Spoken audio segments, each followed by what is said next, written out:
नमस्कार, बहुत स्वागत है आपका डेली 24 भारत में। मैं हूं आपके साथ अनीता शर्मा। शुरुआत करते हैं देश दुनिया की बड़ी खबरों से और खबर यूपी के गोरखपुर से, जहां पर मुख्यमंत्री योगी आदित्यनाथ ने बीजेपी और जनसंघ के विचारधारा को लेकर बड़ा बयान दे दिया है। उन्होंने कहा कि भारतीय जनसंघ और भारतीय जनता पार्टी के संस्थापकों ने स्थापना काल में जो सपना देखा था वो पिछले 11 सालों में प्रधानमंत्री नरेंद्र मोदी के नेतृत्व में साकार हुआ है।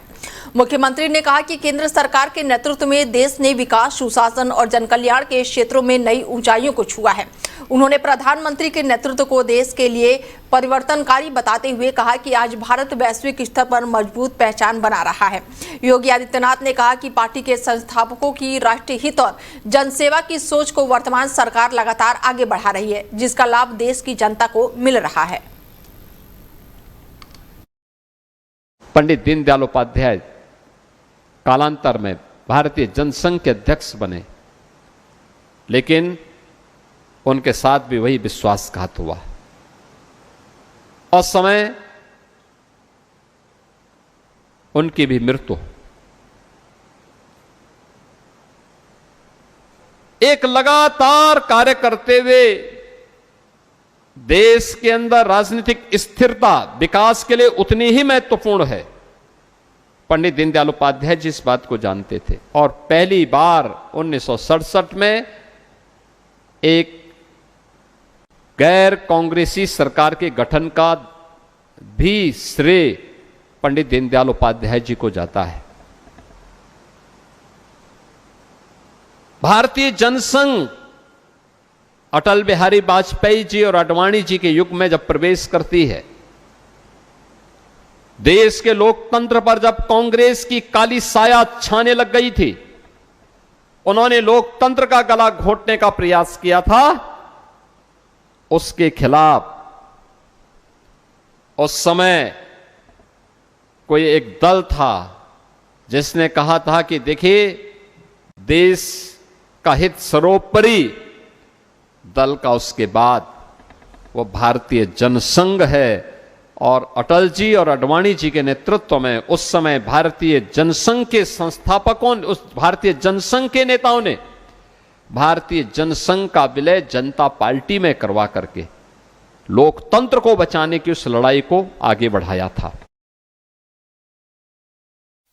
वहीं लखनऊ में कलेक्ट्रेट और न्यायालय परिसर के आसपास बने वकीलों के चैम्बर पर प्रशासन ने बुलडोजर कार्रवाई की। बताया जा रहा है कि हाईकोर्ट के आदेश के बाद से प्रशासन की संयुक्त टीम ने अतिक्रमण हटाने के लिए अभियान चलाया। कार्रवाई के दौरान बड़ी संख्या में वकील मौके पर पहुंच गए और विरोध प्रदर्शन शुरू कर दिया। वकीलों ने बुलडोजर कार्रवाई का विरोध करते हुए प्रशासन के खिलाफ जमकर नारेबाजी की और ऐसे में माहौल जो है पूरी तरह से तनावपूर्ण हो गया और कचहरी परिसर में अफरा तफरी का माहौल बन गया। स्थिति बिगड़ने पर पुलिस ने सख्त कदम उठाते हुए लोगों विरोध कर रहे लोगों को हटाने का प्रयास भी किया और इस दौरान पुलिस और वकीलों के बीच जमकर धक्का मुक्की और संघर्ष की स्थिति भी बनी। जानकारी के अनुसार हालातों को नियंत्रण करने के लिए पुलिस को लाठीचार्ज भी करना पड़ा। लखनऊ पुलिस और प्रशासनिक अधिकारियों की मौजूदगी में अतिक्रमण कर बनाए गए कई चैम्बरों को ध्वस्त कर दिया गया है। पूरे घटनाक्रम के बाद से कचहरी परिसर में भारी पुलिस बल तैनात कर दिए गए हैं। हरदोई जनपद के लोनार कोतवाली क्षेत्र में बेहद ही दर्दनाक हादसा जो है वो सामने आया है। बीते शाम को सड़क हादसा हो गया और तेज रफ्तार ट्रक ने बाइक सवार दो युवकों को इतनी जोरदार टक्कर मारी कि दोनों की मौके पर ही मौत हो गई। हादसे के बाद से पूरे इलाके में अफरा तफरी मच गई और घटनास्थल पर भारी संख्या में लोगों की भीड़ जुट गई। प्रत्यक्षदर्शियों के अनुसार बाइक सवार युवक सड़क से गुजर रहे थे और तभी तेज गति से आए ट्रक ने उन्हें अपनी चपेट में ले लिया। टक्कर इतनी भीषण थी कि बाइक पूरी तरह से क्षतिग्रस्त हो गई और दोनों युवक सड़क पर गंभीर रूप से घायल हो गए। स्थानीय लोगों ने तत्काल पुलिस को सूचना दी। सूचना मिलते ही पुलिस मौके पर पहुंची है और पुलिस ने शव को कब्जे में लेकर पोस्टमार्टम के लिए भेज दिया। फिलहाल मृतक युवक की पहचान नहीं हो सकी है और पुलिस आसपास के लोगों से पूछताछ कर रही है और हादसे के बाद से ट्रक चालक जो है वाहन सहित मौके से फरार हो गया। पुलिस उसकी तलाश में लगातार दबिश दे रही है। साथ ही आसपास लगे सीसीटीवी कैमरों की फुटेज भी लगातार पुलिस खंगाल रही है। उन्नाव में लंबे समय से बिजली संकट से जूझ रहे ग्रामीणों को राहत दिलाने के लिए सदर विधायक पंकज गुप्ता खुद ट्रांसगंगा सिटी पहुंचे और जेई आशीष गुप्ता के साथ पावर हाउस का निरीक्षण किया और इस दौरान उन्होंने संबंधित अधिकारियों को निर्देश दिया कि शंकरपुर, पिपरी और कई गांवों में बिजली आपूर्ति तत्काल ही ट्रांसगंगा सिटी पावर हाउस से जोड़ी जाएगी ताकि ग्रामीणों को बेहतर बिजली सुविधा मिल सके। बताया जा रहा है कि इन गांवों में अब तक ऐसा भदिया फील्डर से बिजली आपूर्ति की जा रही थी। लंबी दूरी के होने के कारण बार बार फॉल्ट आने से बिजली जो है वो चली जा रही थी। भीषण गर्मी में लोग काफी परेशान थे और ऐसे में भीषण गर्मी के बीच लगातार बिजली कटौती से ग्रामीणों की परेशानियां काफी बढ़ गई थी।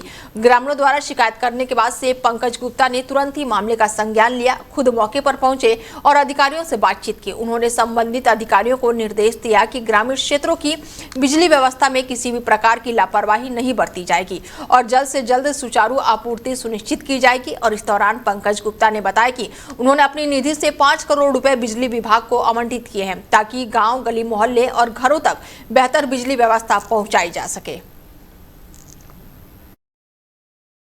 देखिए, कई दिनों से, बल्कि कह सकते हैं कि कई महीनों से ये मांग चल रही थी कि जो क्षेत्र में गर्मी होने के कारण ओवरलोडेड हमारे सब स्टेशन थे, वहाँ एक प्रकार से वोल्टेज की समस्या, जर्जर तार कई बार फॉल्ट आ जाती थी। इस कारण सप्लाई पूर्व की भांति पूरी तरीके से मिले बिना कटौती के, इस दृष्टि से समस्याएं जो आ रही थी उनकी निजात का एकमात्र जो व्यवस्था थी वो यही समझ में आ रही थी। और जनता की मांग भी थी कि हमारा ट्रांसगंगा सिटी का जो सब स्टेशन है उससे हमारे ट्रांसगंगा सिटी से जुड़े हुए जितने भी गांव उनको जो यदि जोड़ दिया जाएगा तो हमारे एरा बदियार सब स्टेशन में या हमारे अन्य सब स्टेशनों का लोड भी कम हो जाएगा, उस क्षेत्र की भी सप्लाई अच्छी हो जाएगी और इधर की भी सप्लाई इसके माध्यम से इन गाँवों की अच्छी हो जाएगी। लगभग कितने गाँव जुड़वाए गए? लगभग 1 दर्जन गाँव के ऊपर गाँवों को यहाँ ट्रांसगंगा सिटी से जुड़वाया गया है।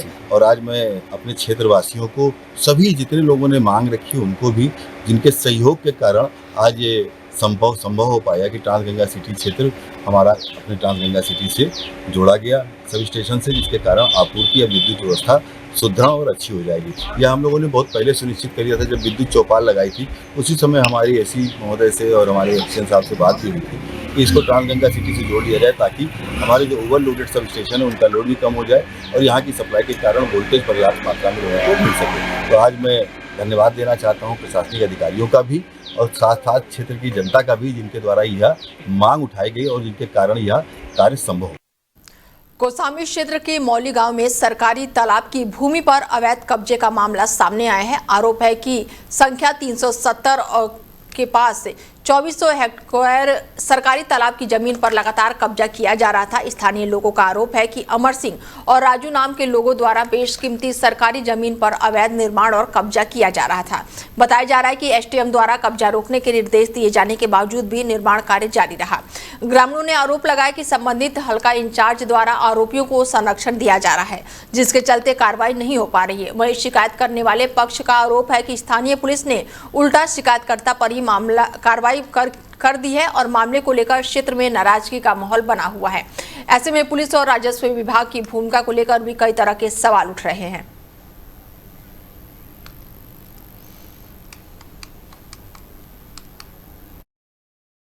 370 नंबर तालाबी नंबर है, अवैध कब्जा कर रहा।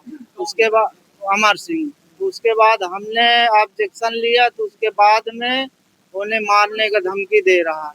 अगर तू ज्यादा बोलेगा तो मार देंगे, हम बहुत दबंग है, जो करना है वो कर लीजिएगा। फिर उसके बाद हम कुछ भी नहीं बोले, फिर थाने पर इत्तला दिया। उसके बाद फिर हमको जमानत करने के लिए फिर भेज दिए, वो चायल में जमानत कराए। एसडीएम साहब भी मना किए। अवैध कब्जा है, वो तालाबी नंबर कब्जा है, तो 2-4 जगह वो कब्जा जबरियन करता है, बहुत दबंग है। अब वो आगे न्यायपालिका आप देख। उन्नाव क्षेत्र में लखनऊ आगरा एक्सप्रेसवे पर रविवार सुबह सड़क हादसा हो गया। दिल्ली से आजमगढ़ जा रही एक डबल डेकर बस खड़े ट्रक से जा टकराई। हादसा जो है एक्सप्रेसवे के 237 किलोमीटर पॉइंट के पास हुआ है, जहां पर टक्कर इतनी जोरदार थी कि बस का अगला हिस्सा पूरी तरह से क्षतिग्रस्त हो गया। शुरुआती जानकारी के अनुसार बस चालक को झपकी आने के कारण बस जो है अनियंत्रित हो गई और तेज रफ्तार में ट्रक से भिड़ गई। घटना के समय बस की गति 100 किलोमीटर प्रति घंटे की प्रति घंटे से अधिक बताई जा रही है। हादसे के बाद से मौके पर चीख पुकार मच गई और यात्रियों में अफरा तफरी का माहौल बन गया। सूचना मिलते ही पुलिस मौके पर पहुंची है और पुलिस और सुरक्षा कर्मियों ने मिलकर क्षतिग्रस्त बस में फंसे यात्रियों को बाहर निकाला और सभी घायलों को समुदाय स्वास्थ्य केंद्र पहुंचाया। प्राथमिक उपचार के बाद से 7 गंभीर घायलों को जिला अस्पताल उन्नाव के लिए रेफर कर दिया गया है। हादसे के बाद से यात्रियों में अमेठी, आजमगढ़, सुल्तानपुर, जौनपुर, लखनऊ, गाजियाबाद और बिहार के सिवान जिले के यात्री शामिल बताए जा रहे हैं। वहीं सुरक्षित यात्रियों को दूसरे वाहन से उनके स्थान के लिए रवाना कर दिया गया है और अखिलेश चंद्र पांडे ने बताया कि बस स्मार्ट सुरक्षा प्रणाली से लैस होने के कारण बड़ा जनहानि वाला हादसा टल गया है। और वहीं घनश्याम मीणा ने घायलों के बेहतर इलाज के लिए स्वास्थ्य विभाग को विशेष दिशा निर्देश जारी किए हैं। गाजियाबाद से अम्बेडकर नगर जा रहा था। अजय सिंह नाम मेरा है। इंटरसिटी बस से जा रहा था मैं। बस वाले ने उन्नाव हाईवे के करीब आप बोल रहे हैं क्या? ट्रक से पीछे ले जाकर गिरा दिया। उसको नींद आ गई थी। आप भैया चल पाओगे? और सबको आप चोट चल लग पाओगे? गई। लोगों 7 लोगों को चोट लग गई है। कितने लोग घायल हुए? कम से कम 8-9 लोग घायल नहीं जाता। उनके पैर पे चोट लगी है। बाकी सबके तो थोड़ा बहुत चोट लगी है। हादसा हुआ कैसे? ये घटना कैसे हुई थी? ठेला वाले ने कट मार दिया तो गाड़ी पलट गई थी गंडी में या ऊपरी गाड़ी पलट गई? लड़ गई गाड़ी। ऐसा तो नहीं झपकी अपकी आने से घटना हुई हो। गाड़ी में कितनी सवारियां थी? गाड़ी में 44 सीट थी। सवारियां कितनी थी? मालूम नहीं, डबल टेकर बस थी आपकी? क्या नाम था बस का? है इंटरसिटी। ओवरटेक में ट्रक से उसने टक्कर मार दिया बस ने। उसमें 20-22 लोग घायल हुए हैं। कुछ लोगों को फ्रैक्चर है लेकिन बहुत घायल नहीं है। सबका प्राथमिक उपचार। कोई कैजुअलिटी तो नहीं हुई है? कोई कैजुअलिटी तो नहीं? कैजुअलिटी नहीं है। कहाँ पे हुआ बताइए? 237-200 पे हुआ। गाजियाबाद से अम्बेडकर यूपी के ललितपुर में भीषण गर्मी के बीच एक बेहद ही दिलचस्प और अनोखा नजारा देखने को मिला है, जिसने लोगों का ध्यान अपनी ओर खींच लिया है। नगर क्षेत्र में एक बंदर आराम से कुल्फी, आइसक्रीम और मजे से फ्रूटी का आनंद लेते हुए दिखाई दिया। भीषण गर्मी से राहत पाने के लिए बंदर का ये अंदाज लोगों को बीच चर्चा का विषय बन गया है। आसपास मौजूदा लोगों ने इस दृश्य को अपने मोबाइल कैमरे में कैद कर लिया, जिसके बाद से ये वीडियो तेजी से वायरल होने लगा है। प्रत्यक्षदर्शियों के अनुसार बंदर पहले लोगों के बीच पहुंचा और फिर बड़ी सहजता से कुल्फी खाने लगा और इसके बाद से उसे फ्रूटी पीकर गर्मी से राहत भी ली। बंदर की हरकत को देखकर वहां पर मौजूदा लोग मुस्कुराते हुए नजर आए और काफी देर तक ये दृश्य देखते रहे। ललितपुर नगर से सामने आए इस अनोखे नजारे ने लोगों को भीषण गर्मी के बीच कुछ पल के लिए मनोरंजन और राहत जरूर दी। बदायूं क्षेत्र में उस समय सनसनी फैल गई जब गांव के पास एक पेड़ से 22 साल के युवक का शव लटका हुआ मिला। घटना की जानकारी मिलते ही इलाके में लोगों की भीड़ जुट गई और मौके पर अफरा तफरी का माहौल बन गया। परिजनों के मुताबिक युवक 13 मई से घर से लापता था। बताया जा रहा है कि पत्नी से कहासुनी होने के बाद से वो काम पर जाने की बात कहकर घर से निकला था, लेकिन वापस नहीं लौटा। परिवार के लोगों ने उसकी काफी तलाशी की, लेकिन कोई भी जानकारी नहीं मिली। बाद में परिजनों ने सोचा कि वो बाहर कमाने चला गया होगा। रविवार सुबह गांव के पास पेड़ पर युवक का शव लटका हुआ मिला, जिसके बाद से परिवार में कोहराम मच गया। सूचना मिलने पर पुलिस मौके पर पहुंची, शव को कब्जे में लेकर पोस्टमार्टम के लिए भेज दिया। घटना की गंभीरता को देखते हुए फॉरेंसिक टीम भी मौके पर पहुंची और जांच में जुट गई। पुलिस सभी पहलुओं से जांच कर रही है। यहाँ पे एक डेड बॉडी मिली है, तो आपकी किसी रिलेशन की? मेरा भांजा है। आपका भांजा है। ये कहाँ रहता था? ये नवादा में। नवादा में। ये कितने दिनों से गायब था? 5 दिन हो गए इसे। 5 दिन गायब हो गए। आज कैसे चर्चा मिली कि ये यहाँ पे? मतलब ये बात है कि वहाँ पे कोई जाता नहीं था। अच्छा। जब ऐसा है तो खेत वाले गए होंगे तो उसमें बदबू आ रहा होगा, तो बदबू से पता चली होगी कि यहाँ पे बॉडी पड़ी है, तो इस वजह से सब लोग गए, तो उसके साथ उनके पापा भी गए। पापा बोले कि देखो मुझे लग रहा है कि मेरा बेटा है। तो उसके चेहरे पे तो तेजाब पड़े हुए थे। चेहरे की तो कोई पहचान है ना, मगर उसकी अंगूठी और जूतों से, कपड़ों से पहचान हुई थी। वो सैंडल पहने जी। कपड़ों से पहचान। क्या लगता है आपको? आपका भांजा लगता है। आपने पुलिस कंप्लेंट अभी नहीं की? अभी नहीं की, इसलिए मैं हम लोगों को ये पता था ना कि जो बाहर चली जाएगी, जो कुछ करी जाएगी। ठीक। यहाँ पे एक डेड बॉडी मिली है, तो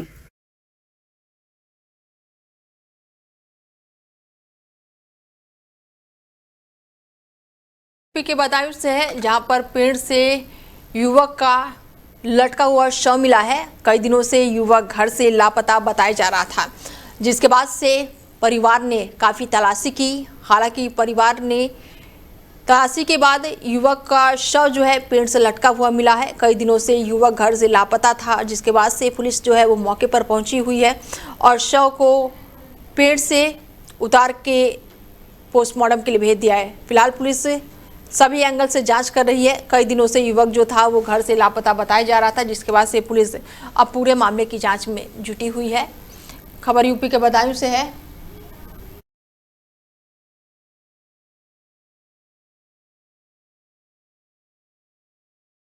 इंदर शर्मा जी जुड़ चुके हैं बदायूं से हमारे साथ, उनसे बातचीत करते हैं कि क्या कुछ अपडेट है, क्योंकि खबर निकलकर सामने आ रही कि युवक कई दिनों से लापता था घर से। मुनिंद्र जी। जी अनिता जी, मैं आपको बता दूं कि ये पूरा मामला अलापुर थाना क्षेत्र के ग्राम कटिया नवादा का है, जहां पे एक ग्रामीणों के मुताबिक सूचना मिली थी कि एक शव पेड़ पे लटका हुआ है। जहां सूचना पर पुलिस पहुंची और फॉरेंसिक टीम को भी बुलाया गया है। वहां पे फॉरेंसिक टीम ने बताया कि तो लगभग 5 दिनों से ये यहाँ पे लटका हुआ है। उसी के आधार पे पुलिस ने कार्रवाई शुरू कर दी है। वहीं परिजनों ने भी यही बताया है कि ये 13 तारीख को पत्नी से नाराज होकर घर से निकला था और घर वालों ने ये सोचा है कि वो काम पे चला गया, पर काम पे नहीं पहुंचा। बिल्कुल, ऐसे में मौत के कारण का क्या कुछ स्पष्ट जानकारी निकलकर सामने आई कि युवक की मौत कैसे हुई? जी बिल्कुल, मैं आपको बता दूं कि वहीं युवक की मामी ने आरोप लगाया है कि तेजाब डालकर उसकी हत्या कर शव को लटकाया गया है। पुलिस की जांच कहां तक पहुंची है? क्या पुलिस की तरफ से बयान निकलकर इस मामले में कुछ आया है? बिल्कुल, पुलिस का बयान ये आया है कि शव को पोस्टमार्टम के लिए भेजा गया है और अभी तक परिजनों ने कोई लिखित प्रार्थना पत्र नहीं दिया है। लिखित प्रार्थना पत्र के आधार पर आगे की कार्रवाई की जाएगी। ठीक है, तमाम जानकारी के लिए बहुत शुक्रिया आपका। उन्नाव जनपद की बीघापुर तहसील में आयोजित संपूर्ण समाधान दिवस के दौरान बड़ी संख्या में पहुंचे फरियादियों की समस्याओं को अधिकारियों ने गंभीरता से सुना। कार्यक्रम में घनश्याम मीणा, जयप्रकाश सिंह, रणवीर सिंह सहित विभिन्न विभागों के अधिकारी मौजूद रहे। संपूर्ण समाधान दिवस पर राजस्व, पुलिस विकास और अन्य विभागों से जुड़ी कुल 135 शिकायतें प्राप्त हुई, जिसमें से 8 शिकायतों का मौके पर ही निस्तारण कर दिया गया। अधिकारियों ने संबंधित विभाग को निर्देश दिए कि सभी शिकायतों का समयबद्ध, निष्पक्ष और गुणवत्तापूर्वक निस्तारण सुनिश्चित किया जाए, ताकि आम लोगों के आवश्यक रूप से सरकारी दफ्तरों के चक्कर न लगाने पड़े। जनसुनवाई के दौरान अधिकारियों ने विभागीय कर्मचारियों से समस्याओं की जानकारी लेकर प्राथमिकता के आधार पर समाधान करने के निर्देश दिए और इस दौरान घनश्याम मीणा और जयप्रकाश सिंह ने तहसील परिषद में लगी प्रदर्शनी का भी निरीक्षण किया। वहीं धार्मिक महिला पर्व को देखते हुए रणवीर सिंह ने बक्सर के साथ मां गंगा घाटों का निरीक्षण करके व्यवस्थाओं का जायजा लिया। वहीं बदायूं क्षेत्र में एक युवती की मौत के बाद से इलाके में सनसनी फैल गई है। बताया जा रहा है कि परिजनों ने युवती को उसके प्रेमी के साथ आपत्तिजनक हालत में पकड़ लिया था, जिसके बाद से घर में विवाद शुरू हो गया। आरोप है कि परिजनों और पड़ोस के कुछ लोगों ने युवक को पकड़कर बांध दिया और उसके साथ जमकर मारपीट की। बाद में युवक को पुलिस के हवाले कर दिया गया। बताया जा रहा है कि युवती लगातार युवक को छोड़ने की बात कर रही थी, लेकिन परिजन नहीं मान रहे थे और इस बात से नाराज होकर युवती ने फांसी लगाकर जान दे दी। घटना की जानकारी मिलते ही गांव में हड़कंप मच गया और बड़ी संख्या में लोग मौके पर जुट गए। सूचना मिलते ही पुलिस भी मौके पर पहुंची और शव को कब्जे में लेकर पोस्टमार्टम के लिए भेज दिया। पुलिस पूरे मामले की जांच में जुटी हुई है और सभी पहलुओं को ध्यान में रखकर कार्रवाई की बात कही जा रही है। हम तो अपनी लड़की के जन्मदिन में गए थे। अच्छा, फिर वहाँ से हमें सूचना मिली है, तब आए थे। अब क्या सुनने को मिला आपको? कि लड़का भी पकड़ लिया है। हाँ। तो हमारे चाचा तो भी घर पर रहते थे, उन्हें सूचना मिली तो उन्हें लड़का मोहल्ला के ले आके पकड़वाओ। तो वो लड़का बाह में लग गए, तो लड़की तो सही बात है। तो थोड़ी देर बाद जब बाद में गए तो लड़की फांसी लटकी गई। जब फांसी भी लटकी हुई थी। अच्छा, वो लड़का कहाँ गया? वो बाहर पकड़ के डाल रहा होगा। नहीं तो अब कहाँ गया वो? मेरी थाने है। अच्छा, थाने में। वहीं उन्नाव पुलिस का एक सराहनीय कार्य जो है वो सामने आया है, जहां पर पुलिस अधीक्षक जयप्रकाश सिंह के निर्देश पर क्षेत्राधिकारी सोनम सिंह के नेतृत्व में पुलिस ने मुठभेड़ के दौरान 2 बदमाशों को गिरफ्तार किया। पुलिस ने आरोपियों के पास से 2 तमंचे, जिंदा कारतूस और खोखा बरामद किया है। बताया जा रहा है कि मामला उन्नाव जिले का फतेहपुर चौरसिया क्षेत्र का है, जहां पर 13 मई की रात को एक व्यक्ति अपनी पत्नी और 5 साल के बेटे के साथ मांगलिक कार्य से वापस लौट रहा था और इसी दौरान बाइक सवार 2 बदमाशों ने ओवरटेक करके उसे रोक लिया और बच्चे के सीने पर तमंचा लगाकर महिला के जेवर लूट लिए। विरोध करने पर बदमाश ने मारपीट भी की और मौके से फरार हो गया। घटना के बाद से पुलिस ने मुकदमा दर्ज किया और जिसके बाद से जांच शुरू कर दी। शनिवार देर रात को पुलिस के साथ ये मुठभेड़ हुई है और जवाबी कार्रवाई में दोनों बदमाश के पैर में गोली लग गई है। फिलहाल पुलिस ने घायल बदमाश को इलाज के लिए अस्पताल में भर्ती कराया है, जबकि पुलिस आगे की अब कानूनी कार्रवाई में जुटी हुई है। दिनांक 13/5/2026 को थाना फतेहपुर चौरासी पर लूट की सूचना प्राप्त हुई, जिसके संबंध में थाने पर मुकदमा अपराध संख्या 166/26 पंजीकृत किया गया था। इसके अनावरण के लिए पुलिस अधीक्षक महोदय द्वारा कई टीमें लगाई गई थी।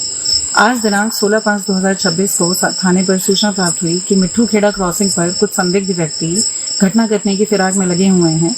इस सूचना पर पुलिस टीम द्वारा मौके पर जाकर घेराबंदी की गई। तभी संदिग्धों द्वारा पुलिस पार्टी पर फायर किया गया, जिसके आत्मरक्षार्थ पुलिस द्वारा भी फायर किया गया। मुठभेड़ के दौरान संदिग्धों में 2 व्यक्ति घायल हुए, जिनके नाम गुड्डू उर्फ सैराज पुत्र इस्माइल व राजीव कश्यप पुत्र रामभजन है।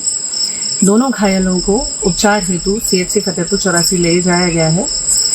दोनों संदिग्धों ने अपराधियों ने मुकदमा अपराध संख्या 166/26 कारित करना कबूल किया है और मौके से उनके पास से 2 तमंचे व कारतूस बरामद हुए। यूपी के कानपुर में समाजवादी पार्टी के विधायक अमिताभ वाजपेयी ने अनोखे अंदाज में विरोध प्रदर्शन करके प्रशासन का ध्यान अपनी ओर खींचा है। इसके साथ ही चौराहा माल रोड पर किए गए इस प्रदर्शन में विधायक ने खून से पत्र लिखकर अपनी नाराजगी जाहिर की। विधायक ने कपड़े और चप्पल त्याग कर विरोध दर्ज कराया और गणेश शंकर विद्यार्थी की मूर्ति को दोबारा स्थापित करने की मांग उठाई। बताया जा रहा है कि नयागंज मेट्रो स्टेशन निर्माण कार्य के दौरान मूर्ति को हटाया गया था, लेकिन अब तक उसे पुनः स्थापित नहीं किया गया है। प्रदर्शन के दौरान विधायक ने सवाल उठाया कि आखिर मूर्ति दोबारा कब लगाई जाएगी। खून से लिखे गए पत्र में भी यही सवाल प्रमुख रूप से उठाया गया है। प्रदर्शन स्थल पर बड़ी संख्या में समर्थक और स्थानीय लोग मौजूद रहे। गणेश शंकर विद्यार्थी की मूर्ति को लेकर किए गए इस विरोध प्रदर्शन को शहर में व्यापक चर्चा हो रही है। कौशाम्बी जिले की नगर पालिका परिषद में स्वच्छ भारत मिशन की व्यवस्थाओं को लेकर गंभीर सवाल खड़े हो रहे हैं। आरोप है कि गांव में कूड़े हैं, वैज्ञानिक निस्तारण के लिए बनाए गए MRF सेंटर प्रशासनिक अनदेखी के चलते निष्क्रिय पड़े हैं, जिससे इलाके में गंदगी और प्रदूषण की समस्या लगातार बढ़ती ही जा रही है। स्थानीय लोगों का कहना है कि जिन MRF सेंटरों से गांव को स्वच्छ रखने और कचरे के उचित निस्तारण की उम्मीद थी, अब वो सिर्फ कागजों तक सीमित रह गए हैं। सेंटरों के संचालन न होने के कारण गांव के सड़कों पर जगह जगह कूड़ा फैला हुआ है और उसे उठ रही दुर्गंध लोगों को परेशान कर रही है। ग्रामीणों और किसानों का आरोप है कि हजारों बीघा खेतों में पॉलीथीन बिखरी हुई है, जिससे खेती प्रभावित हो रही है। खुले में पड़े कचरे और पॉलीथीन को पशु खा रहे हैं, जिससे उनकी सेहत पर भी खतरा मंडरा रहा है। लोगों का कहना है कि कई बार शिकायत किए जाने के बावजूद भी जिम्मेदार अधिकारी इस ओर ध्यान नहीं दे रहे हैं। स्थानीय नागरिकों ने प्रशासन से जल्द प्रभावित कार्रवाई करके स्वच्छ भारत मिशन की व्यवस्थाओं को पटरी पर लाने की मांग की है। यहाँ पे MRF सेंटर चंदीपुर के पास बना दिया गया भरवारी नगर पालिका द्वारा, लेकिन यहाँ पर समुचित व्यवस्था न होने के कारण सारी पन्नियां हम सभी किसानों के खेतों में जाके फैली हुई हैं। अब खेती किसानी का टाइम आ गया, धान की रुपाई अब का समय आ गया। अब हम ये परेशान है कि पहले पन्नी बीने कि खेती करें। अब 2 समस्या हमारे सामने, दोहरी समस्या का निर्माण कर दिया गया। इससे हम बहुत आक्रोशित है। हमें बहुत मतलब यहाँ की व्यवस्था हमें अच्छी नहीं लग रही, बहुत खराब लग रही है। यहाँ पर ज्यादातर सारे खेतों में पन्नी है। MRF सेंटर बना है, यहाँ पर कोई बाउंड्री की व्यवस्था नहीं है, जिस कारण सारी पन्नी खेतों में जा रही। इस समय अब धान की रोपाई के लिए बेहन करना है और पूरे खेत में, मेरे वाले खेत में भी पूरे में पन्नी बिछी हुई है। पहले मैं पन्नी बीनूं, पानी भरूं, क्या करूं? समस्याएं ये है कि किसान परेशान है, हम लोग एकदम परेशान हैं। और हमारे खेतों में बहुत सी पन्नियां इकट्ठा हुई हैं और कहाँ तक उसको बिने की खेती करें, कैसे क्या करें? उससे तो पानी से हमारा खेत भी बर्बाद। पन्नी यही कूड़ा खाना से जाती है, कूड़ा खाना यहाँ ग्राउंड जो घेरा है नगर वहाँ पालिका का, अरे शिकायतें बहुत करते हैं, मंझरपुर हम लोग जाते हैं शिकायत करते हैं, लेकिन कहीं सुनाई इसकी नहीं होती है। जी, एमआरएफ सेंटर जो मटेरियल रिकवरी फैसिलिटी के लिए बनाया गया है, यहाँ पर कचरे का जो है निस्तारण कराया जाता है, सेग्रीगेशन के लिए बनाया गया है। लेकिन पूरे नगर पालिका का कचरा यहाँ पर इकट्ठा करके पहाड़ बनाए जा रहे हैं। मैं जिम्मेदारों से कहना चाहता हूँ कि क्या वो पूरे नगर पालिका के वातावरण के साथ और लोगों के स्वास्थ्य के साथ खिलवाड़ करना चाहती है, या साफ सफाई के नाम पर सिर्फ वार्ड नंबर 2 और 9 को प्रभावित करके गंदगी फैलाने का काम किया जा रहा है। मैं इन लोगों से एक बार आग्रह करता हूं और चेतावनी भी देता हूं कि अगर इसका समुचित प्रबंध नहीं किया गया तो आने वाले समय में लोग आंदोलन के लिए बाध्य होंगे। जो है कि कूड़ा कबाड़ हमारे खेत में उड़ उड़ के पन्नी सब ढेर लग जाती है, और ये कूड़ा खाना से जाती है, जो कूड़ा फेंक रहे हैं लोग बाग आते हैं सब गाड़ी ले ले। अभी कूड़ा कबाड़ जो हमारे खेत में ढेर एक है, कोई भी आदमी आके देख सकता है, और उसके लिए हम कहते हैं तो कोई सुनाई नहीं, हम किसके लगे जाए कहे। मैं इस समय नगर पालिका परिषद भरवारी में मौजूद हूँ और आपको ग्राउंड जीरो की रिपोर्ट यहाँ से दिखाऊंगा, क्योंकि यहाँ पास एक एमआरएफ सेंटर बनाया गया है, जो कचरा और यहाँ पास जो पॉलीथीन है उसको छटनी करके उसको फाइब्रेशन के लिए भेजा जाता है। हालांकि मैं ये जो एमआरएफ सेंटर है, मैं कैमरामैन से चाहूँगा कि ये तस्वीरें दिखाएं। एमआरएफ सेंटर यहाँ से लगभग 4 से 5 बीघा दूर यहाँ पास हम दूर खड़े हुए हैं सेंटर से, और यहाँ पास जिस तरह से वहाँ कचरा का अंबार लगा हुआ है बिना खुले में एकदम, वही ये कचरा पूरे क्षेत्र में फैला हुआ है। मैं चाहूँगा कि कैमरामैन से ये तस्वीरें दिखाएं, जिस तरह से ये पूरा देखिए, एक तरफ से पूरे खेत में जिधर भी आपकी नज़र जाएगी हर तरफ ये पूरा है। ये खेतों में देखिए किस तरह से ये मानो ऐसा लगता है कोई यहाँ पास फसल उगाई गई है। हालांकि ये जिस तरह से यहाँ पास जानवर भी चरते हैं और यहाँ पास काफ़ी मवेशी आते हैं, इनको खाए जब पेट में जाता है उनको अभी मौत होने की संभावना फुल बनी हुई। ये कैमरामैन से चाहूँगा ये तस्वीरें दिखाएंगे, जो सरकारी बम्बूर का पेड़ है इसमें किस तरह से जैसा लगता है बहुत सुनहरे और बहुत लाल पीले नीले काले पीले रंग का फल लगा हुआ, इतने बड़े बड़े दिख रहा है। हालांकि ये कोई फल नहीं, ये वही जो एमआरएफ सेंटर में कचरा इकट्ठा करते हैं नगर पालिका के जिम्मेदार लोग, वही कचरा है। ये पूरे खेती में लगभग हजारों बीघे में ये पूरा क्षेत्र में अपना अतिक्रमण जमाए हुए हैं। हालांकि एक तरफ सपना था मोदी जी का कि भारत को स्वच्छ बनाया जाए और यहाँ गंदगी और जो इस तरह से वातावरण है इस वातावरण से दूर करके शुद्ध वातावरण में लोगों को रखा जाए। इसी संबंध में योगी मोदी जी ने एक भारत मिशन स्वच्छता का अभियान का एक नारा दिया। उस भारत मिशन के तहत लोगों को घर घर शौचालय की व्यवस्था कराई। ग्राम पंचायत में इस समय नगर पालिका परिषद भरवारी में मौजूद हूँ और आपको ग्राउंड जीरो कानपुर क्षेत्र के रविदासपुरम इलाके में नाबालिग बहनों से कथित छेड़खानी को लेकर देर रात जमकर हंगामा हो गया। आरोप है कि घटना के बाद ये दो पक्ष आमने सामने आ गए और देखते ही देखते विवाद इतना बढ़ गया कि दोनों ओर से ईंट पत्थर चलने लगे। घटना के दौरान इलाके में अफरा तफरी का माहौल बन गया। स्थानीय लोगों में भी दहशत फैल गई और कई लोग घरों से बाहर निकल कर आए। बताया जा रहा है कि पूरा विवाद आसपास लगे सीसीटीवी कैमरे में कैद हो गया है। घटना के बाद से पीड़ित परिवार ने पुलिस को तहरीर देकर कार्रवाई की मांग की। वहीं परिवार का आरोप है कि शिकायत के बावजूद अब तक मुकदमा दर्ज नहीं किया गया है। पुलिस मामले की जांच में जुटी हुई है और सीसीटीवी फुटेज के आधार पर पूरे घटनाक्रम की पड़ताल की जा रही है।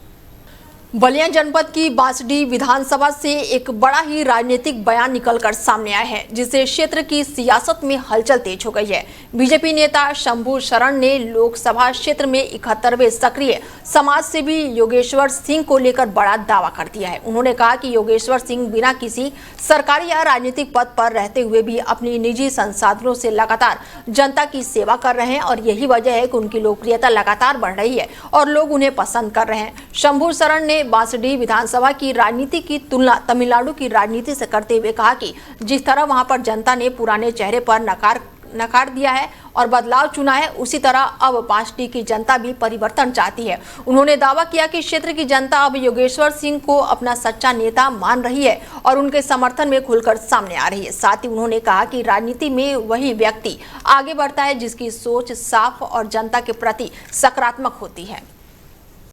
देखिए, समाज में ये अपने स्तर से, अपने निजी संसाधनों से जनसेवा कर रहे हैं। और बांडी विधानसभा क्षेत्र की स्थिति में बता रहा हूँ, आने वाले दिनों में जो आ रहा है, जैसे अभी चुनाव हुआ 5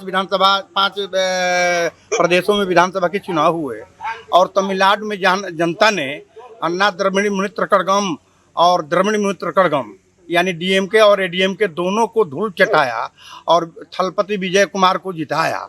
उसी तरह से बांडी विधानसभा क्षेत्र में जनता पुराने लोगों से उब करके और जोगेश्वर सिंह जैसे समाज सेवी को जो है पसंद करना चाहती है। और निश्चित है कि अगर ऐसा ही रहा तो वो दिन दूर नहीं है जब जोगेश्वर सिंह जैसे लोग हम लोगों के प्रतिनिधि होंगे। निरंतर लगातार वो मेहनत कर रहे थे भारतीय जनता पार्टी, लगातार जनसेवा कर रहे हैं और ऐसा कोई नहीं दिखाई देता है। कुछ लोग आते हैं भादों में मेढक की तरह आते हैं, 2-4 महीना चुनाव के टाइम पर सेवा करते हैं, फिर चले जाते हैं। लेकिन मैं जोगेश्वर सिंह जी को कई सालों से देख रहा हूँ, क्या चुनाव लड़ना है नहीं लड़ना है, लड़ना भी गारंटी नहीं है, लड़ेंगे कि नहीं लड़ेंगे भगवान जानते हैं, लेकिन जनसेवा करना इनका प्राथमिकता है।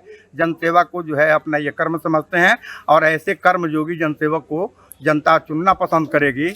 और भगवान से भी प्रार्थना है कि ऐसे जनसेवक को ही प्रतिनिधि बनावें। फिलहाल बुलेटिन में मेरे साथ इतना ही, दीजिए इजाजत, नमस्कार।